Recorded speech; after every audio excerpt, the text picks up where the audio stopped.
기도드립니다. 아멘. 오늘 우리들이 함께 보실 하나님 말씀 마가복음 5장 21절로부터 43절까지의 말씀 보시겠습니다. 마가복음 5장 21절에서 43절까지의 말씀, 신약성경 60쪽에 나와 있습니다. 말씀 교독하시면서 함께 보시도록 하겠습니다.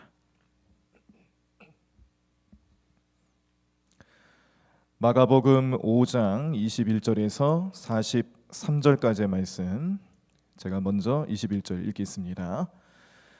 예수께서 배를 타시고 다시 맞은편으로 건너가시니 큰 무리가 그에게로 모이거늘 이에 바닷가에 계시더니 회당장 중에 하나인 야이로라 하는 이가 와서 예수를 보고 발 아래 엎드려 간곡히 구하여 이르되 내 어린 딸이 죽게 되었사오니 오셔서 그 위에 손을 얹으사 그로 구원을 받아 살게 하소서 하거늘.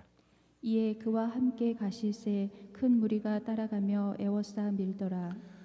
12해를 혈루증으로 알아온 한 여자가 있어 많은 의사에게 많은 괴로움을 받았고 가진 것도 다 허비하였으되 아무 효험이 없고 도리어 더 중하여졌던 차에 예수의 소문을 듣고 무리 가운데 끼어 뒤로 와서 그의 옷에 손을 대니 이는 내가 그의 옷에만 손을 대어도 구원을 받으리라 생각함일러라.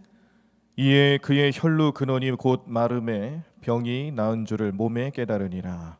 예수께서 그 능력이 자기에게서 나간 줄을 곧 스스로 아시고 무리 가운데서 돌이켜 말씀하시되 누가 내 옷에 손을 대었느냐 하시니 제자들이 여짜오되 무리가 애워싸 미는 것을 보시며 누가 내게 손을 대었느냐 물으시니까 하되 예수께서 이 일 행한 여자를 보려고 둘러보시니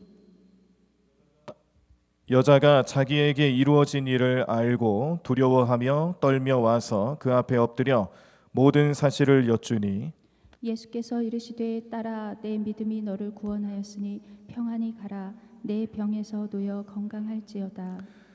아직 예수께서 말씀하실 때에 회당장의 집에서 사람들이 와서 회당장에게 이르되 당신의 딸이 죽었나이다 어찌하여 선생을 더 괴롭게 하나이까. 예수께서 그 하는 말을 곁에서 들으시고 회당장에게 이르시되 두려워하지 말고 믿기만 하라 하시고 베드로와 야고보와 야고보의 형제 요한 외에 아무도 따라옴을 허락하지 아니하시고 회당장의 집에 함께 가사 떠드는 것과 사람들이 울며 심히 통곡함을 보시고 들어가서 그들에게 이르시되 너희가 어찌하여 떠들며 우느냐 이 아이가 죽은 것이 아니라 잔다 하시니 그들이 비웃더라. 예수께서 그들을 다 내보내신 후에 아이의 부모와 또 자기와 함께한 자들을 데리시고 아이 있는 곳에 들어가사 그 아이의 손을 잡고 이르시되 달리다굼 하시니 번역하면 곧 내가 네게 말하노니 소녀야 일어나라 하심이라. 소녀가 곧 일어나서 걸으니 나이가 12살이라. 사람들이 곧 크게 놀라고 놀라거늘 예수께서 이 일을 아무도 알지 못하게 하라고 그들을 많이 경계하시고 이에 소녀에게 먹을 것을 주라 하시니라. 아멘. 자, 우리가 기독교 신앙으로 믿음 생활하시면서 겪을 수 있는 여러 가지 일들 중에 신비로운 일들 중에 하나라고 할 수 있는 것이 바로 침묵입니다. 침묵. 말씀하시지 않지만 그러나 그 침묵 속에서 여전히 일하고 계시는 하나님의 모습을 우리가 이 신앙의 신비로 여길 수 있다라는 사실입니다. 자, 그래서 이런 침묵에 관한 영성 또 혹은 깨달음 이런 것들을 여러 글로 표현들을 하고 침묵의 의미에 대해서 다양한 각도로 다양한 시각으로 해석도 합니다. 그런 여러 가지 글들 가운데 침묵의 유익함이라는 글이 있어서 제가 좀 소개를 해드릴까 합니다. 자, 침묵의 유익함 잘 들어보시기 바랍니다. 침묵은 하나님의 임재로 나아가는 것을 도와줍니다. 침묵은 입에서 나오는 거친 말을 예방합니다. 침묵은 후회할 말들을 하지 않도록 도와줍니다. 침묵은 세상과 나 사이에 일정한 간격을 둘 수 있도록 해줍니다. 침묵은 다른 사람의 말을 더 들어줄 수 있게 합니다. 침묵은 무한한 인내심을 길러줍니다. 침묵은 언제든지 무슨 일을 하든지 바로 기도하게 합니다. 침묵은 기도할 시간이 없다는 말이 핑계였다는 것을 알게 합니다. 침묵은 하나님의 음성을 듣게 합니다. 그리고 침묵하면 당신이 무식하다는 것을 사람들이 눈치채지 못합니다. 라는 글인데요. 자, 이 침묵의 유익함이라는 글 중에 하나님의 음성이라는 부분이 유독 눈에 들어옵니다. 침묵을 하는데 음성이라뇨. 여러분들 어떻게 생각하십니까? 침묵인데 하나님의 음성이다. 그래서 이 하나님의 음성에 대한 부분을 또 어떻게 침묵이라는 영성과 관련 지어서 설명을 하고 있는지 좀 긴 글인데 또 여기에 관련된 좋은 글이 있어서 좀 읽어드리려고 합니다. 근데 조금 내용이 깁니다. 제가 이제 천천히 읽을 건데 한번 이렇게 좀 잘 들어보시고 시간이 좀 걸릴 수도 있습니다. 한번 잘 들어보시기 바랍니다. 태초에 침묵이 있었다. 창조는 침묵과 함께 시작되었다. 침묵 속에서 하나님은 생각하셨다. 침묵 속에서 하나님은 상상하셨다. 침묵 속에서 하나님은 계획하셨다. 침묵 속에서 하나님은 창조할 피조물을 품으셨다. 침묵은 하나님의 언어이다. 침묵은 말이 없다. 침묵은 말이 없는 언어이다. 소리가 없는 언어이다. 침묵 속에 담긴 언어는 무게가 있다. 깊이가 있다. 침묵 속에 나온 언어는 생명이 있고 넘치는 에너지가 있다. 침묵 중에 나온 언어는 사람들의 영혼을 살린다. 침묵 중에 나온 언어는 새 역사를 창조한다. 침묵 중에 나온 하나님의 말씀이 천지를 창조했다. 말이라고 해서 다 말이 아니다. 참된 말은 침묵 속에서 나온 말이다. 침묵으로 품은 말 속에 참된 의미가 있다. 생명이 있다. 능력이 있다. 그런 까닭에 침묵할 줄 아는 사람의 언어는 깊이가 있다. 침묵할 줄 아는 사람에게는 지혜가 있다. 침묵할 줄 아는 사람은 하나님을 닮은 사람이다. 마이스터 에크하르트는 이 우주에서 침묵만큼 하나님의 모습과 닮은 것은 아무것도 없다고 말했다. 침묵하는 자연 속에서 우리는 하나님의 손길을 본다. 침묵하는 자연 속에서 하나님의 침묵을 맛보게 된다. 침묵은 고요함이다. 생명이 있는 것은 고요히 자란다. 어린이들은 고요히 자란다. 서서히 자란다. 고요함 중에 꽃이 피고 고요함 중에 꽃이 진다. 고요함 중에 태양이 뜨고 고요함 중에 태양이 진다. 하나님이 창조하신 모든 만물이 움직이는 것을 보라. 소리 없이 움직인다. 식물은 소리 없이 자란다. 곡식은 소리 없이 연근다. 침묵은 기다림이다. 기다림은 최상의 지혜이다. 기다림은 낭비가 아니다. 과실은 기다림을 통해 맛을 더해간다. 풋사과는 신선하지만 깊은 맛이 없다. 사과의 깊은 맛은 기다림을 통해 더해간다. 기다림은 맛을 더하게 하시는 하나님 은총의 선물이다. 침묵할 때 우리는 듣게 된다. 침묵할 때 우리는 드러난 언어 속에 담긴 감춰져 있는 언어를 듣게 된다. 언어 속에 담긴 세계를 알게 된다. 누군가 침묵 중에 사랑한다고 말했을 때 그 사랑이란 언어 속에는 엄청난 세계가 담겨 있다. 침묵은 지혜다. 침묵할 때 마음은 고요해진다. 침묵할 때 마음은 맑아진다. 침묵할 때 마음은 깊어진다. 침묵할 때 마음은 부드러워진다. 침묵할 때 마음은 따뜻해진다. 그러므로 더 많이 침묵하라. 네, 이런 내용입니다. 자, 제가 이렇게 침묵에 관한 이야기를 먼저 소개해드리고 이야기를 해드리는 이유가 있습니다. 요즘 우리가 코로나19 시대를 1년 이상 지내시면서 우리 아마 평소에 우리 성도님들이나 혹은 우리 목회자들이 마음속에 갖는 질문들 중에 가장 많이 하는 질문 중에 하나가 아마 이걸 겁니다. 하나님은 우리가 지금 이렇게 힘들어하는 것을 알고 계실까? 그 사실을 아신다면 왜 침묵하고 계실까? 그런 질문들을 아마 많이들 하실 거라 생각이 듭니다. 하나님, 우리의 어려움을 아시지 않나요? 우리의 상황을 잘 아시지 않나요? 왜 이 상황이 빨리 물러가지 않습니까? 나의 아픔, 나의 슬픔, 나의 이러한 현실을 주님께서는 잘 알고 계시나요? 우리는 어디로 가야 할지 무엇을 해야 할지 잘 모르는 상태. 그런데 그것을 좀 알려주면 좋겠는데 하나님은 여전히 아무 말씀도 안 해주시는 것 같습니다. 주님께서 침묵하시고 또 그 침묵하는 것이 어떤 섭리가 있을지 늘 기대하면서 기도하며 바라보고 있지만 이러한 바라봄과 기대 속에서 확실한 답을 얻을 수 없는 우리의 답답한 마음을 주님은 알고 계실까? 그런 내용들로 마음속 깊은 곳에서 울려 퍼지는 우리의 외침, 우리의 간절함, 이런 모든 것들 주님이 침묵하고 계시는 건 아닐까? 그런 생각들을 하시지 않나 잠시 예상을 해봅니다. 그런데요, 우리와 같은 똑같은 고민을 하는 그 인물이 오늘 본문 말씀에 나타납니다. 어제 보셨던 내용을 보시면 이 거라사인 지방으로 예수님께서 제자들과 함께 들어가셨을 때에 거기 귀신 들린 자를 고쳐주시죠. 그런데 쫓겨나다시피 떠나게 됩니다.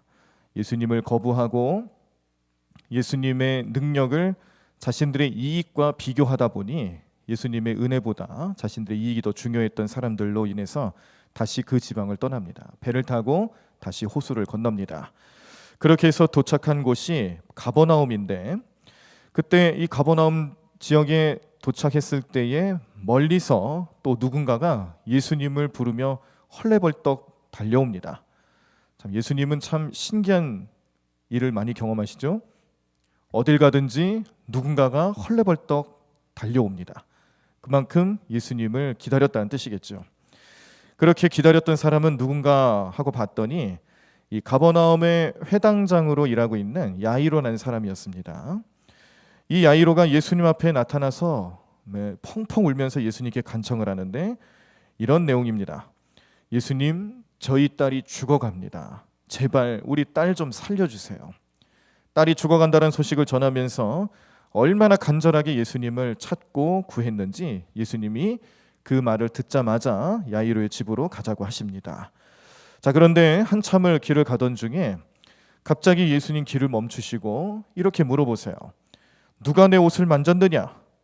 내 능력이 나갔다. 그렇게 물어보시는 거예요.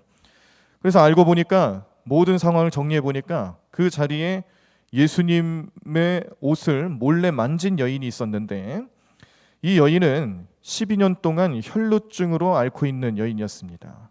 오랜 세월 동안 병환으로 인하여서 비참한 인생을 살아가고 있었던 여인이었고 이 혈루증이라는 것은 유출병이라고 해서 피가 멈추지 않는 병이죠. 이유 없이 피가 나오는 병, 피를 흘리는 것 자체는 율법으로 봤을 때에 부정한 겁니다. 그러다 보니 이 여인은 정상적인 삶을 할 수가 없었는데 그 기간이 무려 12년이라는 거예요. 12년이라는 긴 세월 동안 사회에서나 가정에서나 평범한 삶을 살아갈 수 없었던 이 여인이 예수님이 지나가신다라는 이야기를 듣고 예수님만이 나의 이 모든 문제를 해결해 줄 수 있다라는 믿음으로 나온 겁니다. 그런데 감히 나갈 수가 없는 거예요. 누군가에게 발각이라도 되면 이 부정한 여인이 우리와 함께 했다고 만약에 돌로 쳐 죽여도 아무 말 할 수 없는 그런 분위기입니다. 이게 참 율법의 무서움이에요. 율법에 의하면 모든 게 가능했다라는 생각 때문에 이 여인은 어찌 보면은 생명을 걸고 예수님 앞에 나온 거죠. 자, 그렇게 해서 예수님만이 나의 생명이고 소망이다라는 것을 믿음으로 고백하면서 마음속에 품으면서 예수님의 옷자락을 만졌더니 예수님의 능력이 그 여인의 병을 고쳐줬다라는 거죠. 예수님 아셨습니다. 누가 자기를 만졌는지, 왜 이 능력이 나타났는지 예수님 잘 아시고 그 여인을 찾으셨는데 예수님이 찾으시니까 이 여인의 마음속에 두려움이 생긴 거예요. 그래서 예수님 앞에 나와 이실직고합니다. 자기가 누구인지, 왜 예수님 만졌는지, 그리고 어떤 병이 나았는지 한참을 이야기합니다. 자, 이렇게 예수님께서 이 여인과 대화를 나누는 시간이 길어지면 길어질수록 마음에 속이 타들어가는 사람은 누굴까요? 누가 마음속에 제일 어려움을 갖고 있겠습니까? 딸이 죽어간다라고 다급하게 예수님을 찾아왔던 야이로죠. 야이로의 마음속에서는 미칠 지경인 겁니다. 예수님 지금 한시라도 급한데 빨리 가셔야 되는데 지금 이 여인하고 대화를 나누고 있는 모습을 지켜보고 있는 야이로는 정말 속이 타들어가는 겁니다. 예수님께서 계속 그 여인을 축복하시고 대화를 나누시는 모습을 보면서 여인은 행복했어요. 자신의 병이 난 것을 알고 또 죄사함을 받고 축복까지 받고 있는 그 상황이 너무 행복한 겁니다. 그런데 그 곁에서 그 모습을 지켜보는 야이로는 죽을 맛입니다. 지금 한시가 급한데 어떤 알지 못하는 여인 때문에 예수님이 지체하고 계시니까 그의 마음은 얼마나 답답한지 모릅니다. 그런데 예수님께서 그 여인과의 대화를 마치시기도 전에 집에서 비보가 들려옵니다. 어떤 일이 있었는지 알려주는데 그 내용은 이미 야이로의 딸이 죽었다라는 거예요. 그러니까 예수님 오실 필요가 없다라는 거죠. 더 이상 예수님을 괴롭게 하지 맙시다. 이미 딸이 죽었다라는 비보를 전해주면서 야이로는 눈앞이 캄캄해졌습니다. 그때 그의 눈이 캄캄해졌을 때, 그의 마음이 타들어가는 절정에 이르렀을 때, 그때 예수님이 이런 말씀을 주세요. 두려워 말고 믿기만 해라. 딸이 살아있다. 여러분들 같으면 이 말이 들어오겠습니까? 분노가 일지 않겠습니까? 예수님께 그렇게 간청하면서 언제 오시나 기다리면서 한시가 급한 마음을 분명히 표했고 같이 가시자라고 발걸음까지 옮겼는데 예수님이 다른 사람에게 관심을 갖고 다른 사람에게 힘을 쏟으신 것 같아서 야이로의 마음은 얼마나 슬펐을까요? 그렇게 슬픔의 절정에 이르렀을 때에 그의 마음이 캄캄한 마음을 겪었을 때에 예수님께서 말씀으로 주신 것은 두려워하지 말고 믿기만 해라. 너의 딸이 살아있다라는 음성입니다. 이 한마디는 예수님께서 야이로에게 그저 딸의 상태가 좋아졌다, 상황이 괜찮아질 것이다 이런 말을 전해준 것만이 아닙니다. 지금 야이로의 마음을 예수님 만져주시는 거죠. 아신다라는 거예요. 지금 야이로의 심정이 어떤지, 그의 마음이 어떤지 예수님이 내가 너의 마음을 알고 있다라는 것을 이 말씀을 통해서 함축적으로 다 표현하고 계시는 겁니다. 그러니까 예수님께서는 야이로를 향한 예수님의 마음을 자연스럽게 전달해 주신 거예요. 그렇게 야이로를 위로하신 예수님 다시 그를 이끌고 집으로 가셨습니다. 이미 죽었던 딸을 다시 일으키셨습니다. 예수님께서 야이로의 간청과 그 어려움을 무시하는 것처럼 침묵하시는 것처럼 보였지만 실상 그렇지 않았습니다. 야이로의 마음을 누구보다도 잘 알고 계셨고 그의 생각, 그의 사정 모든 것을 좋은 것으로 응답해 주셨다는 것을 오늘 우리는 본문 말씀을 통해서 깨달을 수 있습니다. 이렇게 예수님을 믿는다라는 것은, 예수님의 능력이 우리에게 임한다라는 것은 우리의 모든 사정을 다 알고 계시는 예수님을 고백하는 거예요. 그 예수님을 믿는 겁니다. 예수님 내 사정을 모르시는 게 아니죠. 잘 알고 계시기 때문에 예수님이 역사하시는 기적과 예수님의 사역은 우리의 삶에 우리가 때로는 이해하지 못하는 방법으로 나타날 때도 있다는 것을 깨닫게 합니다. 이런 과정에서 기독교의 신앙적인 영적인 신비라고 할 수 있는 게 바로 침묵이라는 거예요. 예수님께서 침묵하고 계시는 것 같지만 우리 마음을 무시하고 모르시는 게 아니라 아시기 때문에 또 더 잘 아시기 때문에 우리 마음속에 우리 스스로의 다급함, 갈급함, 이런 인간적인 이런 감정적인 문제들 그것들이 잔잔해질 때까지 기다리실 수도 있는 거예요. 그런 상황에서 참된 하나님 능력을 맛볼 수 있도록 기다려주시는 침묵이라고 할 수도 있겠다는 겁니다. 그래서 오늘도 우리의 걱정과 염려를 다 내려놓으시라고 말씀하시면서 동시에 우리에게 주시는 예수님의 마음은 내가 너의 마음을 알고 있다. 그런 음성을 주고 계신다는 거 꼭 기억하시기를 바랍니다. 우리를 도우시는 예수님을 바라보며 산다는 것은 우리의 삶에 때로는 침묵하시는 것 같은 그런 모습, 안타깝죠. 답답하죠. 그러나 그 상황에서 그 침묵이라는 것은 우리를 모르셔서 하시는 침묵이 아니라 너무나도 잘 아시니까 침묵하시는 거예요. 너무나도 잘 아시니까. 어떤 가정에 어린아이를 데리고 있는 부모님이 이 아이가 배고프다고 말을 하면서 먹을 걸 좀 사달라고 요청을 하는데 얼마나 배가 고팠는지 막 울어 제낍니다. 난리가 났습니다. 막 떼를 쓰고 난리가 났습니다. 그러면서 그 마트에 있는 그 과자 코너에 가서 이거 사달라는 거예요. 배고프니까 먹겠다라는 거죠. 그런데 그 부모님이 이런 얘기를 해요. 얘야 이거는 그냥 과자니까 나중에 먹고 집에 가면 집에 가면 엄마가 만들어 놓은 맛있는 반찬이 있어. 맛있는 고기 반찬이 있어. 네가 좋아하는 고기를 준비했어. 얘기했는데도 이 아이는 지금 당장 이 배고픔에만 매달려서 과자를 사달라 그러는 거예요. 그때 이 부모님은 아무리 설명해도 얘가 듣지를 않으니까 그냥 가만히 계셨어요. 그냥 가만히 계시면서 그냥 끌고 가십니다. 아무 말 안 합니다. 끌고 가서 과자 대신 집에 데려가서 맛있게 차려진 반찬을 보여주니까 그때서야 이 아이가 울음을 멈추면서 내가 좋아하는 고기 반찬이네 그러면서 밥을 맛있게 먹었다라는 거죠. 여기서 부모님이 보여준 지혜는 침묵이었어요. 침묵. 이 아이한테 아무리 설명을 해봐야, 아무리 말을 해줘봐야 지금 아이의 관심은 당장의 배고픔을 해결하는 게 중요한 거예요. 그러다 보니 영양가도 없고 그냥 간식으로만 먹을 수 있는 과자에만 집중하는 거죠.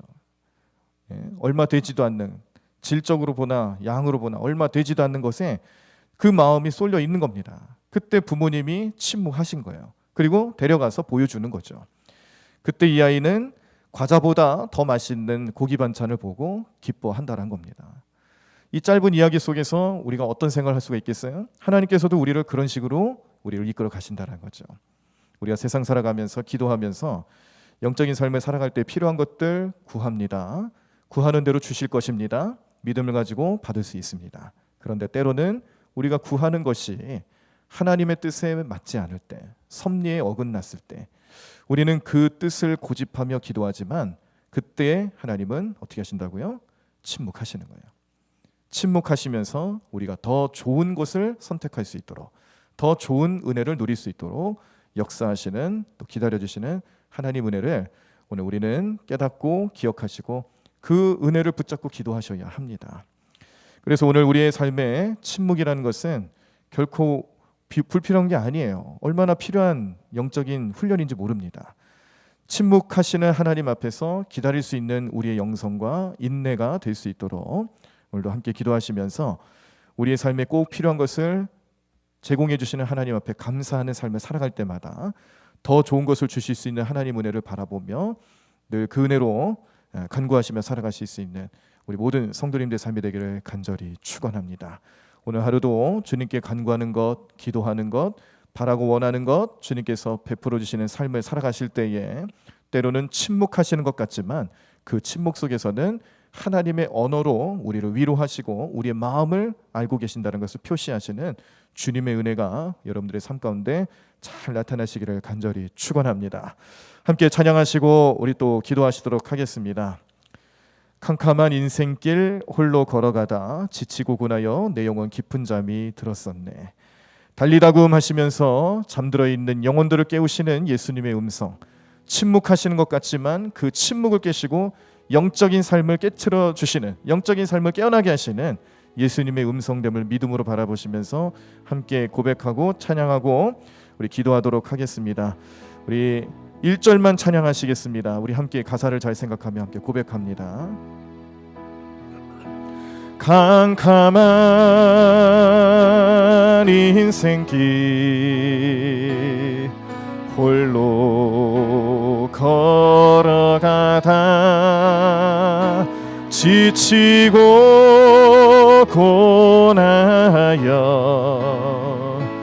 내 영혼 깊은 잠이 들었었네. 어두운 죄악의 길을, 어두운 죄악의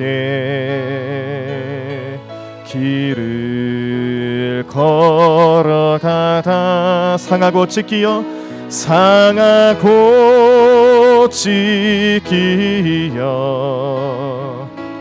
내 영혼 깊은 잠이 들었었네. 내 영혼 어둠 속에 방황할 때 내 영혼 어둠 속에 방황할 때 어디선가 들려오는 어디선가 들려오는 주님 음성 깨어라 일어나라 깨어라 일어나라 달리다구 일어나라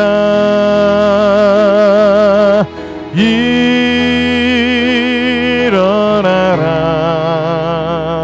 죄악에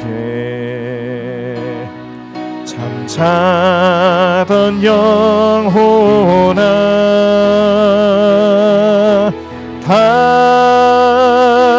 달리다구 깨어라 일어나 걸으라 어둠은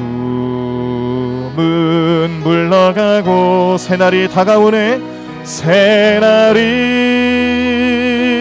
다가오네 주님 오실 날 멀지 않았네 어둠 속에 잠자던 영혼 일어나라 일어나 걸으라 달리다금 일어나라 우리 다시 한번 캄캄한 인생길 캄캄한 인생길 홀로 걸어가다 홀로 걸어가다 지치고 고나여 지치고 고나여 내 영혼 깊은 잠이 들었었네 어두운 죄악에 어두운 죄악에 길을 걸어가다 상하고 찢기어 상하고 찢기어 내 영혼 깊은 잠이 들었었네 내 영혼 어둠 속에 내 영혼 어둠 속에 방황할 때 어디선가 들려오네 어디선가 들려오는 주님 음성 주님 음성 깨어라 일어나라 깨어라 일어나라 달리다금 일어나라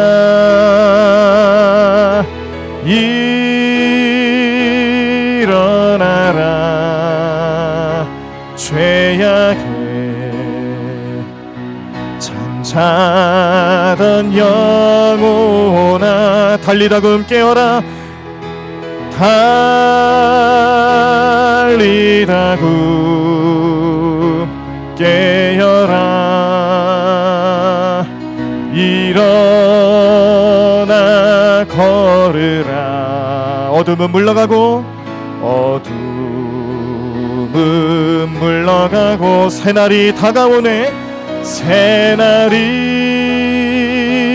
다가오네 주님 오실 날 멀지 않았네 어둠 속에 잠자던 영혼 일어나라 일어나 걸으라 달리다구 일어나라 우리 다 자리에서 일어나시겠습니다. 오늘도 함께 기도하시면서 나아가실 때 하나님께서 우리의 마음과 모든 처지를 다 아시는 줄 믿게 해주시고 야이로가 받은 은혜가 우리의 삶에도 나타날 수 있도록 역사해달라고 우리 뜨겁게 부르짖으며 통성으로 기도하겠습니다. 하나님 오늘도 주님의 역사하심을 바라보며 나아갑니다. 주님 오늘도 우리 모든 삶을 주님께 맡기며 나아갑니다. 하나님 우리의 삶을 아시고 우리의 마음을 감찰하시고 우리 모든 상황을 주님의 은혜 속길로 이끌어주시는 주님을 찬양하며 나아갑니다. 성령님 함께해 주시옵시고 오늘도 우리의 마음속에 풍성한 은혜로 함께해 주시옵소서. 우리 모든 삶의 능력 되시는 주님께서 함께 계심을 믿음으로 바라보게 도와주시옵소서. 달리라고 마시며 일어나라고 명령하시는 예수님의 음성에 우리의 잠들었던 영혼들이 다 일어나게 하여 주시옵시고 깨닫게 하여 주시옵시고 하나님의 은혜로 다시 한번 은혜를 경험하며 살아가는 우리 삶 될 수 있도록 역사해 주시옵소서. 이 어둡고 긴 세월 동안 하나님 우리 마음속에 어려움이 있다 하지라도 우리 모든 것을 이끌어 주시는 주님의 음성을 듣고 나아가는 게 삶 될 수 있도록 역사해 주실 줄로 믿습니다. 하나님 우리에게 말씀하시면서 우리 모든 상황을 아시는 주님, 그 모든 것 주님께 맡기며 나아가는 모든 인생들 주님의 은혜로 덮어주시옵시고 하나님 은혜로 나아갈 수 있도록 인도하여 주시옵소서. 하나님 도와주시옵소서. 주님 역사해 주실 줄로 믿습니다. 믿음 안에 온전히 승리하며 살아가는 게 삶 될 수 있도록 인도하시고 도와주실 줄로 믿습니다. 하나님 함께하여 주시옵소서. 주님 도와주시옵소서. 하나님 은혜와 축복의 손길로 날마다 임하여 주시옵소서. 주님 하나님 주님 온전히 행하며 나아가는 게 삶 될 수 있도록 인도해 주실 줄로 믿습니다. 주님 도와주시옵소서. 주님 이끌어 주시옵소서. 주님 역사해 주실 줄로 믿습니다. 하나님 능력의 손길로 인도하여 주시옵소서. 원래 우리 마음을 감찰하시는 주님 앞에 나의 모든 것을 주님께 맡깁니다. 하나님 오늘